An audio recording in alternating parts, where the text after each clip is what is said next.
I saw her as a big sister and someone that protected me. This was a girl just a few years younger than me. Suddenly, the innocence is taken from the community. The viciousness of her death, it's just so heinous. You don't want to believe it. Who in the hell killed a little girl? There were so many suspects.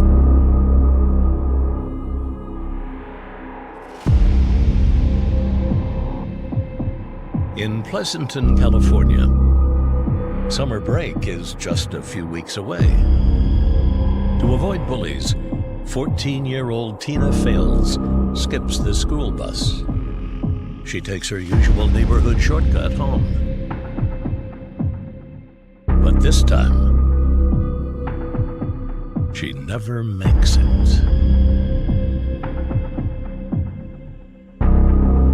I remember every bit of that day like it was yesterday. I came home from school and my sister wasn't there. On typical days, she would get home before me, watch over me, and she'd help me with my homework. There'd be times where my mom would go out at night and my sister would put me to bed. She protected me, she looked out for me all the time. Another hour passed by and she still hadn't come home. I remember riding my bike out in the court. I remember an undercover police car that came down the street. Right away I knew something was up. I just felt like it was going to stop at our house.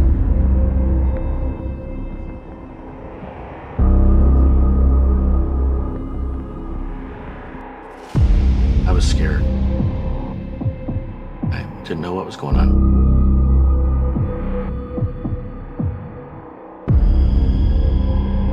It was the next day that I found out from my parents what had happened. That my sister was killed.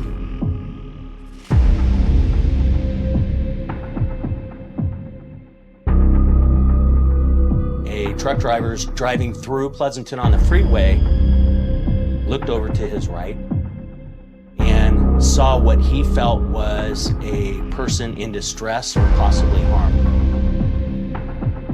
He starts walking down the drainage culvert.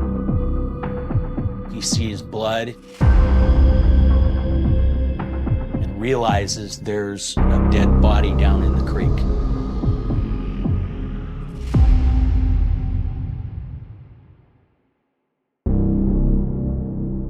I was in my office when I learned of the homicide. I always dreaded getting a notification call like that. Somebody killed a little girl.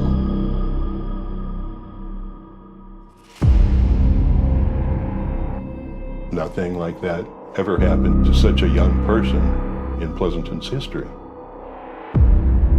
It was a very cold crime scene. There's no weapon, there's no fingerprints, there's no footprints.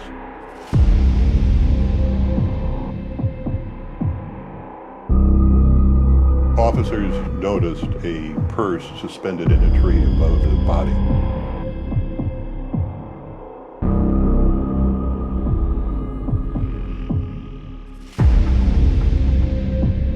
They found a report card that had the name Tina Fales on it. Freshman at Foothill High School.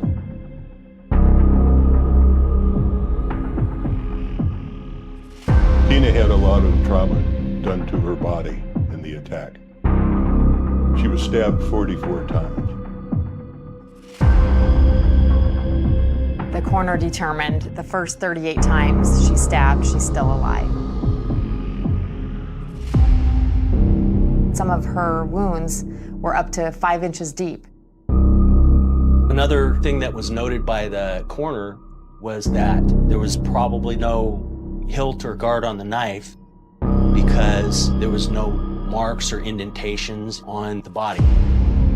At some point, we felt that in the course of stabbing Tina, the suspect's hand would slide off of the handle because there's no protective guard onto the blade and actually cut themselves.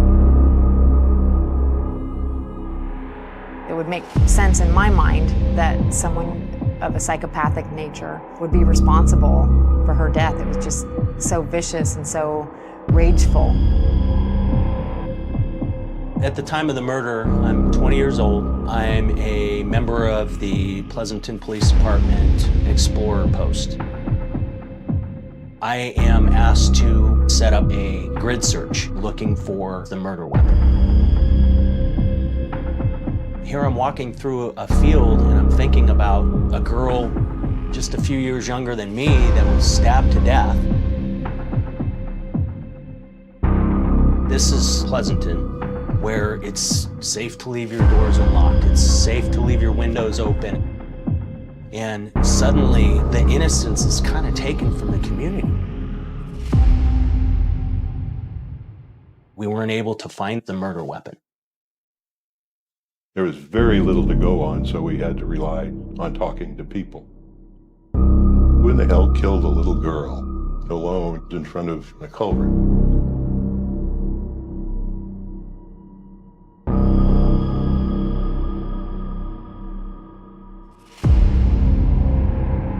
Detectives go up to Foothill High School and they start interviewing students looking for leads to follow up on. Witnesses that may have seen Tina that day, witnesses that may have information on the killer's motive for killing her. They find out that Tina was being bullied at school.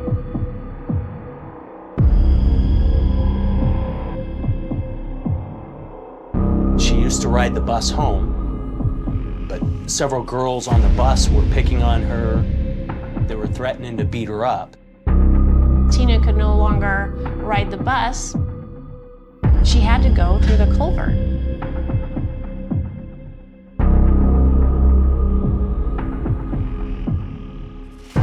This culvert was, in essence, a shortcut between Foothill High School and Poe.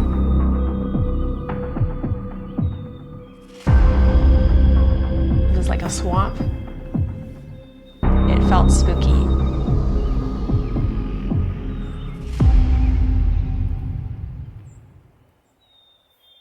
The tunnel itself seemed like crossing into another dimension.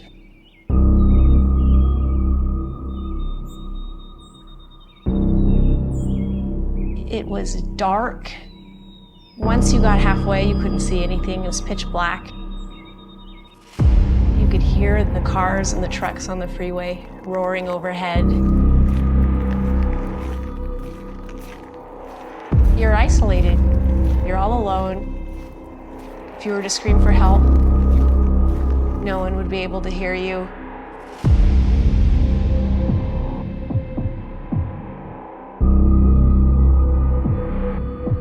The day Tina was murdered, the girls that taunted Tina had thrown rocks at her. I think that day one of them had said, "Hey, let's tie Tina to a tree and stab her." It was petrifying. These girls were questioned. They did share that they didn't like her for whatever reason.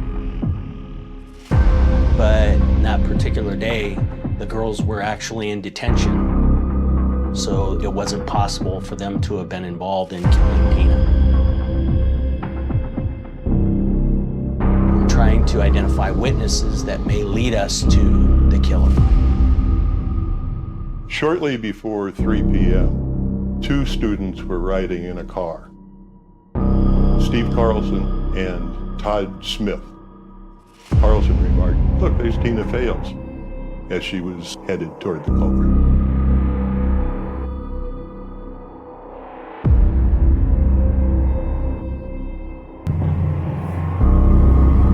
Steve sees a male student named Jeff Michelson running through the drainage culvert that goes under I-680 right around 3 o'clock or 3:05 at the time of the murder. Jeff Michelson becomes one of the first big suspects in the case.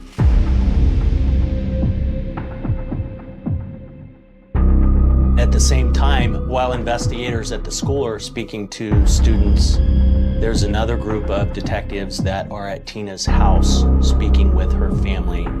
Detectives turn to the family and family friends because they're the closest people to the victim. And usually, somebody close has committed the crime. Investigators find out that Tina's mom, Shirley, has a boyfriend who has recently moved out. His name is Keith Fitzwater. Keith moved out of the Fales residence because he was creating some family tension in the house. I didn't care for Keith much at all. He was 15 years younger than my mom. He was in his early 20s at the time. He had a pretty bad temper. He started drinking heavily. He had been violent toward Shirley. A few days prior to my sister being murdered, my sister started yelling at him to leave my mom alone. It made me feel like it could be Keith. Keith Fitzwater, the person close to the victim, and Jeff Michelson, a young man that had been seen in close proximity to the crime scene at the time of the homicide. We have two possible suspects in Tina's murder.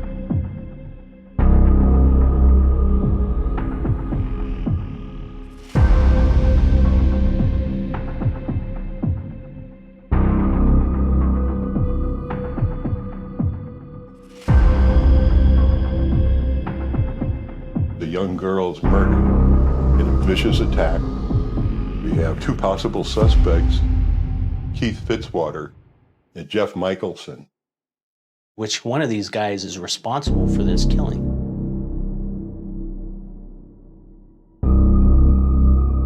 When detectives look into Jeff Michelson, they find out that he was known as the bully that picked on other smaller kids.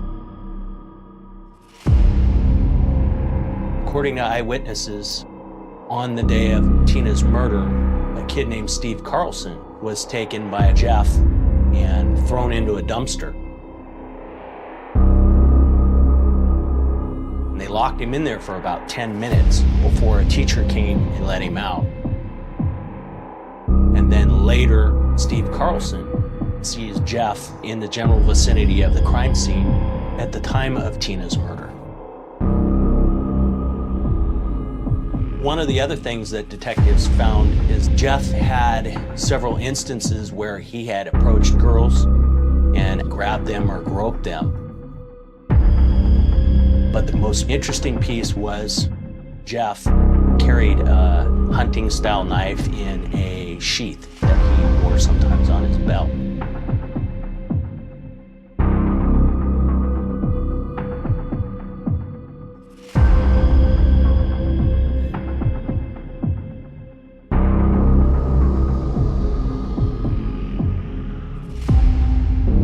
Investigators went to interview him, and they noticed that he had a cut on his index finger.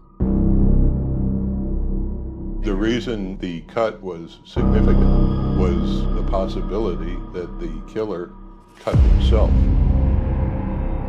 When questioned as to how he got the cut, Jeff gave two different versions of the story. He said he was at work and he was walking with a pan and he slipped, and when he dropped the pan, he cut himself. When they asked him about it again later, he said that he was replacing a vent hood. When they asked him if he had advised his boss that he had cut himself, he said, "No, I didn't think it was a big deal, so I didn't tell him about it." Because of the conflicting statements that Jeff made, officers got a search warrant and went to his house.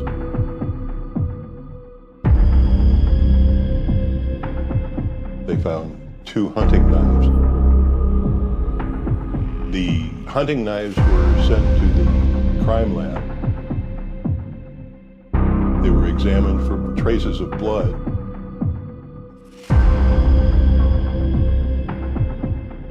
And they were found to be clean. Why he told the two stories, we don't know. I was telling myself There was so much there, but there was not enough to file a case on. We had to move on because he wasn't the only suspect in our case. Investigators continue to look at Keith Fitzwater, Tina's mom's boyfriend. He had a violent temper. He was physically, verbally abusive. The only time he was ever nice was the night when Tina died. You know, it was unbelievably nice that it almost seemed suspicious. Detectives meet with Keith Fitzwater, and they ask him where he was the day of the murder. He tells them that he had been at work. Keith asked his boss if he could get a ride from him to Shirley's house because Tina had been stabbed to death. Detectives spoke with his boss. The one thing that they find out is that Keith had a knife on his belt at the time, which he removed and asked his boss to hold on to it. He says, "Why do you want me to keep it?" And Keith said, "I don't want to go in the house with a knife." This certainly was suspicious behavior. You had to think something was going on.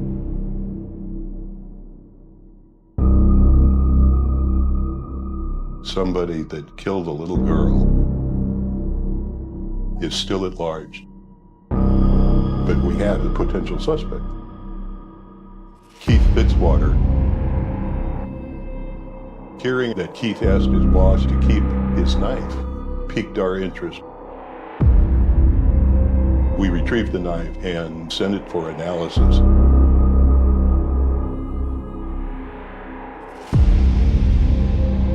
It came back with no trace of blood.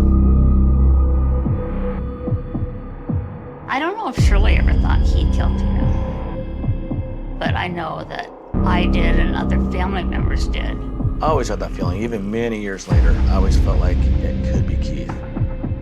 With the information we had, we couldn't charge Fitzwater with Tina's murder, at least not at that time.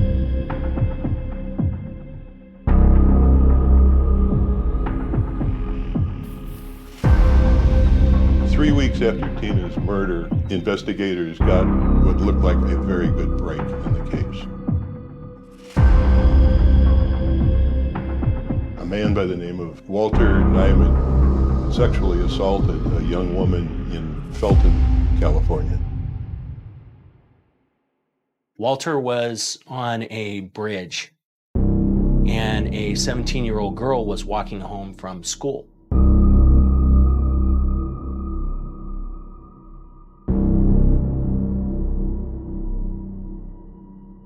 The fact that it was a young girl that he accosted, that it was near water, as it was like a duplicate of the crime.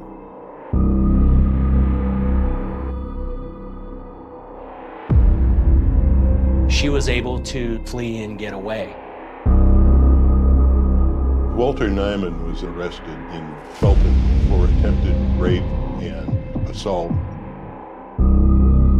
What made this even more tantalizing to us was the fact that at the time of Tina's murder, Nyman lived in Pleasanton. Nyman's grandmother was contacted and she was somewhat close to him.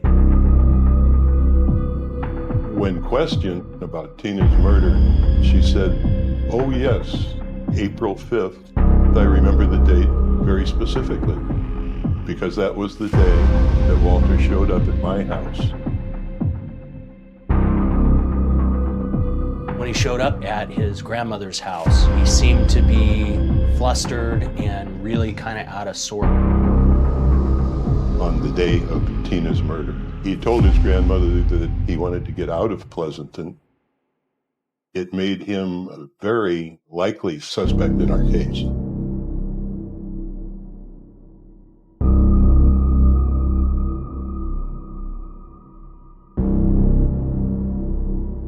Police served a search warrant at his home. They were astounded at what they found.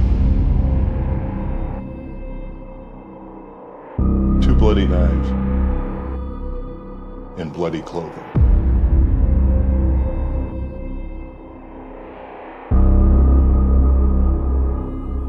those items were tested for Tina's blood. It was an adrenaline-pumping moment to believe that we had succeeded in finding Tina's killer.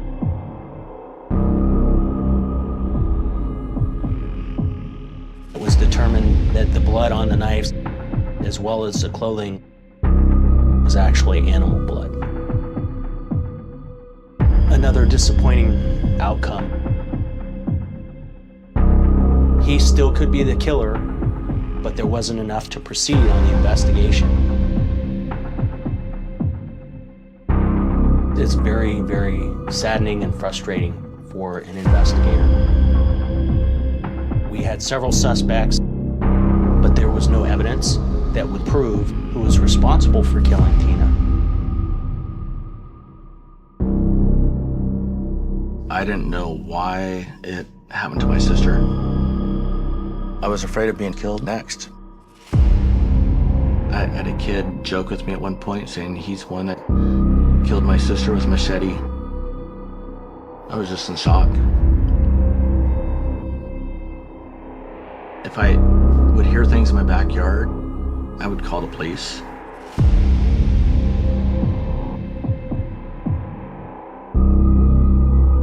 I didn't really have anyone to fill the void after my sister passed. My mom did what she could, but she started breaking down mentally. She was in constant dismay, just wanting to know what happened. My estimation, she was struggling for her sanity over the loss of her daughter. If she had what she thought was new information or something that needed to be looked into, she would tell us. Shirley was reading a newspaper article. She saw a picture of Michael Ide. This guy in prison up in Washington State used to live in Pleasanton. He had been identified as having killed a young lady around the time of Tina's murder.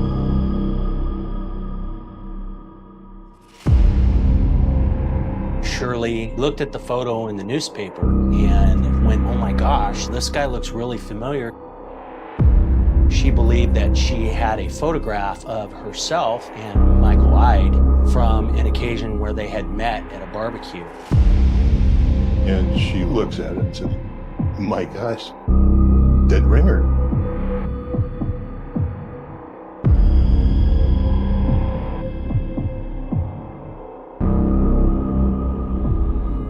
Shirley came into the department with a picture of Michael Ide. My mom said there could be some closure coming. I thought we found the killer. This thing would finally be solved. The lead investigator sent detectives up to Washington to interview the people that had introduced Shirley to the man she had a picture taken with.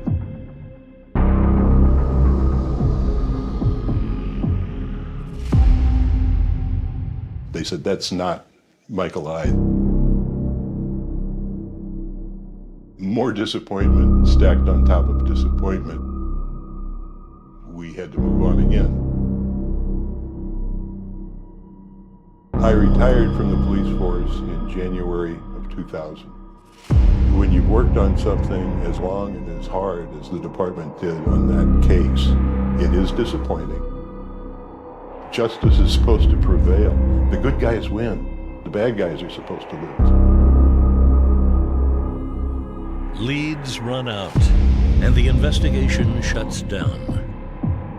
The case is cold. Life for the Fails family stands still. I just felt so sorry for Shirley. After that, she just couldn't function anymore. As the case gets older and older, she slowly started deteriorating just mentally. She started just eliminating friend after friend. She would always have her house spotless. Then whenever she'd have these breakdowns, she wouldn't washing the dishes for months.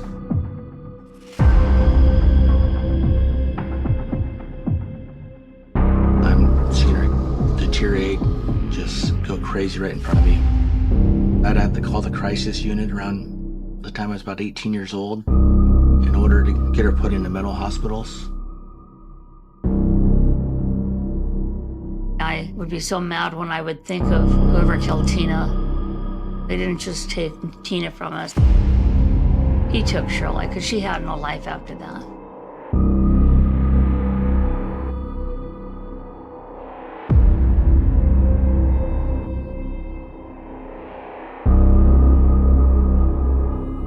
When I was pregnant with my second child, Zachary, I was on limited duty.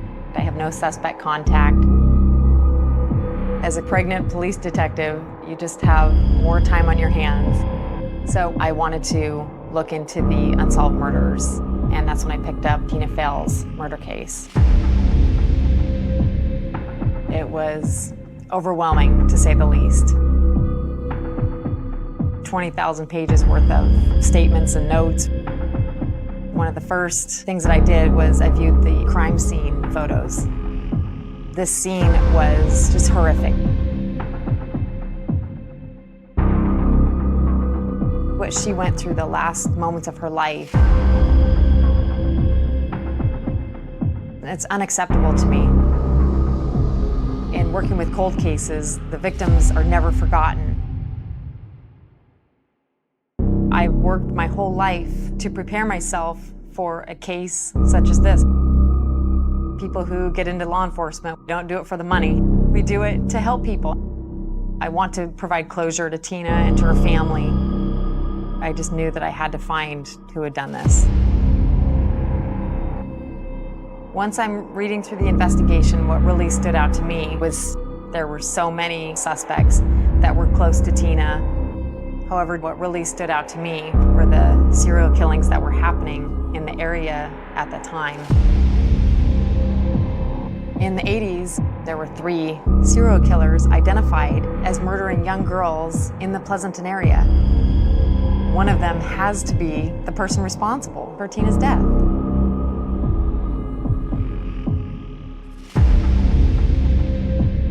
In November of 1984, Lisa Monzo is found murdered, and it's determined that Michael Ide was responsible for her killing.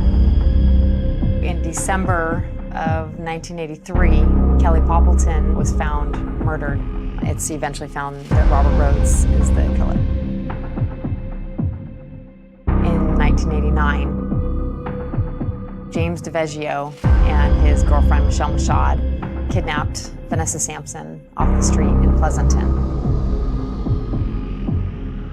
They had fashioned a sexual torture chamber in the back of his van, and they had Vanessa tied up. They sexually assaulted her several times before driving her to the area of Tahoe, where they eventually strangled her and left her in a snowbank. Tina fit their profile, young Caucasian girls in the same area. What really surprised me was that James DeVeggio went to Foothill High School. At the time of Tina's murder, James would disappear for days on end with no explanation of where he had been. He knew that same shortcut through the culvert. This puts James in the area at the time of Tina's murder.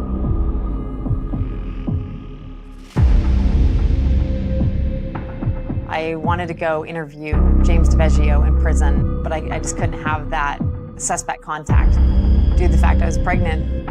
So I had to hand some things off to other detectives. Lieutenant Davis interviews James DeVeggio. DeVeggio levels and says, "Look, I'm in prison for the rest of my life. I've got nothing to lose. If I was involved in Tina's murder, I would tell you I'm not involved." He actually points the finger at Walter Nyman. Walter Nyman was on the suspect list days after Tina's murder because of kidnapping and sexual assault, but they couldn't confirm or deny that he was ever involved. James DiVeggio and Walter Nyman are friends. They used to drink together at the pastime bar. You couldn't walk into the place without smelling urine. It was that bad. To have two people of that ilk together in one place, you have to wonder what they might have done together. One of them has to be the person responsible for Tina's death. What I really needed was evidence.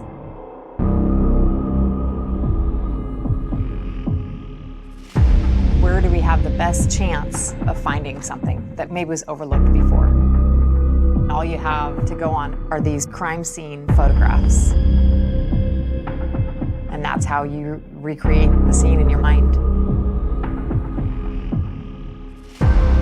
From the coroner's report, I know there's no guard on the killer's knife, so the murderer's hand might have slipped down. It's very possible that he cut himself, leaving some kind of evidence somewhere. And I have to figure out, okay, what would he have touched?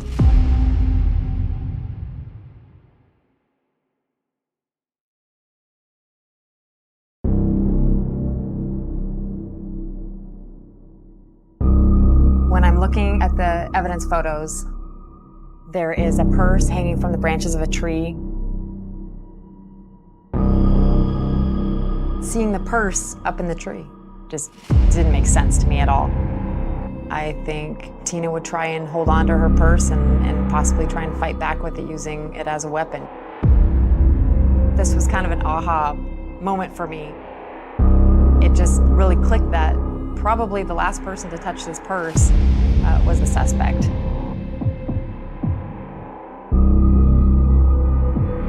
Over the years, as DNA technology had advanced, Tina's sweatshirt had been submitted many times, but her purse had only been looked at for fingerprints. When I saw the purse wrapped in the evidence bag, I see the purse is textured, the purse's material just wasn't conducive for fingerprinting. Even though I couldn't see anything on the purse, I still felt that it was the best evidence that we had.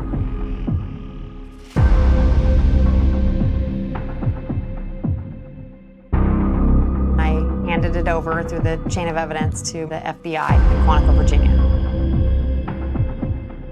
At this point in the investigation, I had interviewed as many people as I could. And in regards to the serial killers, I had researched them and looked into them as much as I possibly could. We had narrowed down the suspects to either Walter Nyman or to James DiVeggio. What I really needed was that evidence to come back, and I was hoping for a DNA match, putting either one of them at the scene.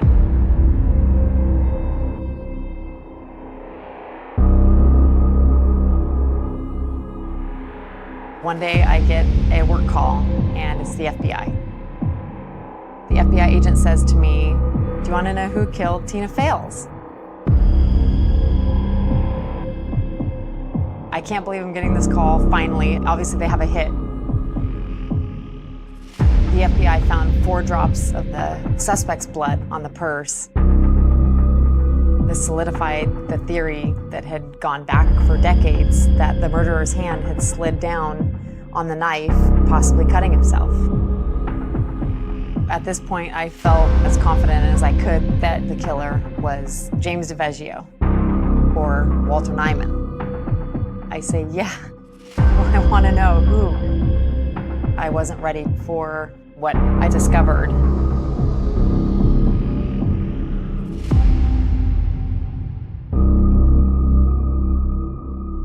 In my mind, I'm mostly expecting the FBI to say James DiVeggio or Walter Nyman. The FBI agent says it's Steve Carlson, the student who was locked in the dumpster.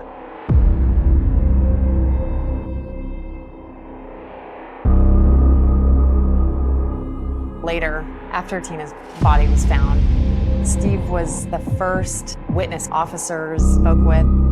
He told them that he saw a male student named Jeff Michelson in the general vicinity of the crime scene on that particular day.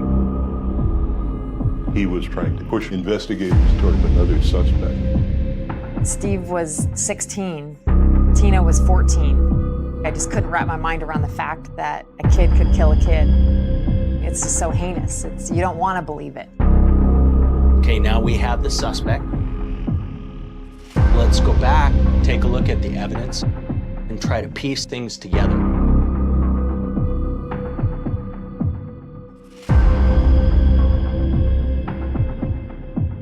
After going back and interviewing some of the other witnesses regarding what they remembered about that day, we know that Steve's parents left him alone in the house. Steve went to the school and invited other students to come over to his house and drink and use drugs. Nobody wanted to go. And then later, some kids lock him in the dumpster. And when Steve gets out, he is covered in garbage and food, and he is pissed off. So at that point, Steve returned home to his house and got into his mom's car and started driving around the neighborhood. When investigators spoke to Steve, he said that he was with Todd Smith, but Todd later says, "I never said that I was with him." Steve also told detectives he had seen Tina walking to the culvert. Steve tells them that Tina gives him a dirty look, like, "Why are you speeding through the neighborhood?" We believe that Steve got upset and at that point decided to follow Tina down into that creek.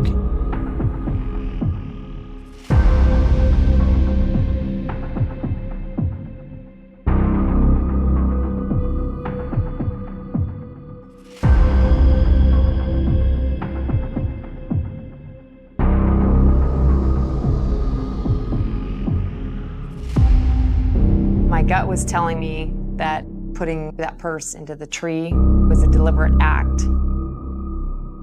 He was marking the scene so he could either go back later or watch police as they worked.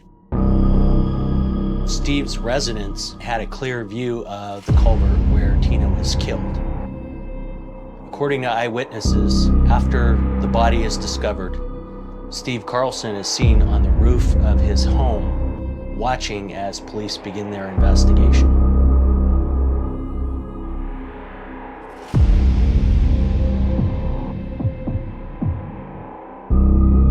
In 2011, Steve Carlson was actually incarcerated on an unrelated drug charge. He had been arrested over the years for numerous drug violations. He had been arrested up in the Sacramento area for a sexual assault on a young girl up there. Steve was nothing like the 16-year-old boy that had attended Foothill High School. Early photos showed him with blonde hair, kind of a good-looking kid. Now he was covered with tattoos, just a very hard individual. We're looking into a homicide that occurred in Pleasanton in 1984 in high school. Do you remember that? You were in high school. Tina Fales got killed. Do you remember that? Yeah. We're recontacting old cases from that case, and we...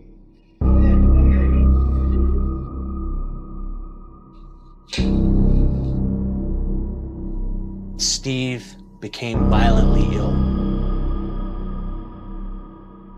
About 2 weeks after we interviewed him, Steve was due to be released on his unrelated drug offense. Detective Pat and I went down. We met with deputies ahead of time and told them that we were going to place Steve under arrest for murder. Steve, you're under arrest for the murder of Keith Fales.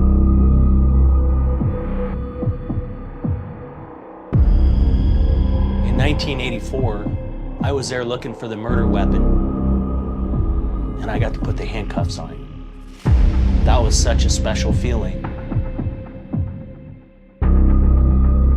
Once we booked Stephen at Santa Rita Jail, I went over to Shirley Fales' residence. She asked, "Did you find him?" It was like she knew.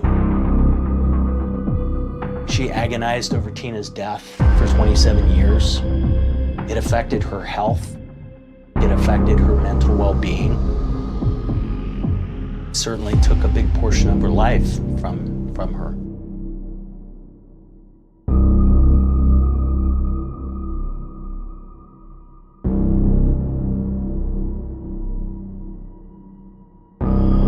The Pleasanton police can finally put the 30-year case to rest, hopefully giving the Fales family a chance to move on. But for Tina's mom, justice didn't come soon enough. On the day prior to the trial, my mom had a massive heart attack. I think she just couldn't go through the trial and died of a broken heart.